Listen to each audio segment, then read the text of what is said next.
हिंदूंचा सण आणि हिंदूंना रोखणार, मनोज जरांगेंनी सरकारवर शेवटचा वार केला।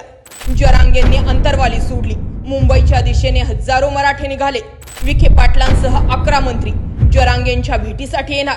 शिवनेरीत बैठक होणार। हायकोर्टानं आझाद मैदान नाकारलं। जरांगेंनी ऑप्शन शोधला, सरकार जाम केलं। नेमकं घडलंय का? मराठा समाजाच्या आर्थिक, शैक्षणिक आणि सामाजिक प्रगतीसाठी राज्य सरकारने नेमलेल्या मंत्रिमंडळाची उपसमितीची बैठक पार पडली। आता हीच बैठक अख्खीची अख्खी शिवनेरीत जाणार असल्याची माहिती समजते। या बैठकीला समितीचे सदस्य असणारे चंद्रकांत पाटील, आशिष शेलार, शिवेंद्रराजे भोसले, उदय सामंत, माणिकराव कोकाटे, बाबासाहेब पाटील यांच्यासह राधाकृष्ण विखे पाटील हे मनोज जरांगेंच्या भेटीसाठी शिवनेरीत जाणार असल्याची माहिती समोर येते। 10 वाजले, अंतरवाली मनोज जरांगेंनी सोडली। मनोज जरांगेंनी जशी अंतरवाली सोडली तसे लाखो मराठे जे आहेत ते मनोज जरांगेंच्या मागे उभे राहिलेत असं चित्र तयार आहे। सध्याच्या घडीला हजारो मराठे मनोज जरांगेंसोबत मुंबईच्या दिशेने कूच करतात। हायकोर्टानं परवानगी नाकारल्यानंतर सुद्धा मनोज जरांगेंनी आपली वेगळी शक्कल लढवून मुंबईकडे जायचं, पुढे काय आहे ते ठरवून घेऊया। इकडे मराठ्यांचा वकील असणारा व्यक्ती सुद्धा आताच्या घडीला नेमका आझाद मैदानामध्ये कशी परवानगी मिळवता येईल यासाठी काम करत असल्याची माहिती समोर येते। दरम्यान आता मनोज जरांगेंच्या भेटीसाठी सरकारमधील जे मंत्री जाणार आहेत, चंद्रकांत पाटील, आशिष शेलार, शिवेंद्रराजे भोसले, उदय सामंत, माणिकराव कोकाटे, बाबासाहेब पाटील, राधाकृष्ण विखे हे सगळे मराठा नेते। आता त्यांनी ठरवायचंय की शिवनेरीमध्ये जर मनोज जरांगेंच्या मागण्या मान्य होणार नसतील तर या आंदोलनाला थांबवण्यासाठी प्रयत्न करायचा की या आंदोलनाला पाठिंबा देण्यासाठी प्रयत्न करायचा। कारण हे मराठे नेते सुद्धा आतापर्यंत मराठ्यांच्या जीवावरती निवडून येत आहेत आणि त्यामुळे आताच्या घडीला मनोज जरांगेंना थांबवणं ही त्यांची प्रायोरिटी आहे की मनोज जरांगेंच्या आरक्षणाची मागणी कशी पूर्ण होईल याला प्रायोरिटी देणं गरजेचं आहे, हे ठरवायचं। मराठा आरक्षणाच्या मागणीसाठी मराठा आंदोलन करते असणारे जरांगे पाटील हे 27 ऑगस्टला म्हणजे आज हजारो मराठा बांधवांसह मुंबईकडे रवाना झालेत।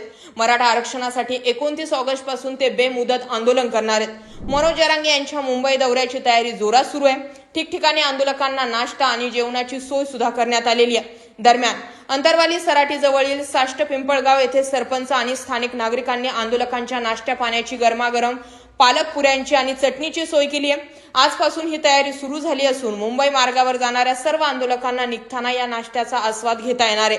स्थानिक नागरिक आणि सरपंचांनी आचारी लावून ही सोय केलेली आहे। दरम्यान धाराशिव जिल्ह्यातून सुद्धा मराठा बांधव जे आहेत ते अंतरवाली सराटीकडे निघालेले आहेत। जरांगे पाटील यांच्या समर्थनार्थ अंतरवाली सराटीकडे मराठा कार्यकर्ते रात्रीपासूनच गोळा व्हायला सुरुवात झाली होती। आता त्यांचा पहिला मुक्काम हा शिवनेरीवर आहे। जरांगे पाटलांनी मुंबईला जाण्याचा मार्ग सांगितला। 27 तारखेला अंतरवाली सराटीमधून आम्ही बाहेर पडणार। पैठण, शेवगाव, पांढरीपूल, अहिल्यानगर, आळेफाटा आणि त्यानंतर रात्रीचा मुक्काम शिवनेरी किल्ल्यावर राहणार आहे। 26 तारखेच्या आत अंमलबजावणी केली तर ठीक, अन्यथा एकदा तरी अंतरवाली सराटी जर आम्ही सोडली तर नंतर चर्चा करणार नाही असा इशारा याआधीच मनोज जरांगेंनी दिला होता। त्याआधी सरकारने वेगवेगळी अद्दल लढवली, शक्कल लढवली आणि गणेश उत्सव आहे, सणाला गालबोट लागेल असं म्हटलं गेलं। पण जो गणेश उत्सव सण आहे तो हिंदूंचा सण आहे आणि जे मागणी करणारे आंदोलनकर्ते आहेत ते सुद्धा हिंदूच आहेत। त्यामुळे हिंदूच्या विरोधामध्ये नाहीये, सण आपलाच आहे। त्यामुळे तो सणही कसा शांततेत पार पडेल याची जबाबदारी सुद्धा हिंदू म्हणून मराठा समाजानं घेतलेलीच आहे। ही भूमिका लक्षात घेऊन आता जे मनोज जरांगेंना रोखण्यासाठी येतील ते सगळे मराठा चेहरे असणार आहेत। आता हे चेहरे हे आंदोलन थांबवण्यासाठी प्रयत्न करणार की आंदोलनाच्या मागण्या पूर्ण करण्यासाठी प्रयत्न करणार हे येणारा काळच ठरवणार आहे। पण सध्याच्या घडीला सरकारमधून कोणते आमदार, कोणते खासदार, कोणते मंत्री आंदोलनाला पाठिंबा देत आहेत यावरती बारीक लक्ष ठेवून मराठा समाज आहे हे सुद्धा लक्षात घेण्यासारखं आहे। सगळ्या घटनाक्रम जो आहे तो घडलेला आहे। सरकारची पळताभुई थोडी झालेली आहे। मुंबईमध्ये जरांगे पाटील घुसल्यानंतर कुठलीही सिस्टीम त्यांना थोपवू शकणार नाही याची ही पुरेपूर माहिती फडणवीसांना आहे। त्यामुळे आता माफी मागितली काय किंवा क्षमा मागितली काय, आताच्या घडीला आरक्षण एका आरक्षण हा जरांगेंचा फॉर्म्युला ठरला।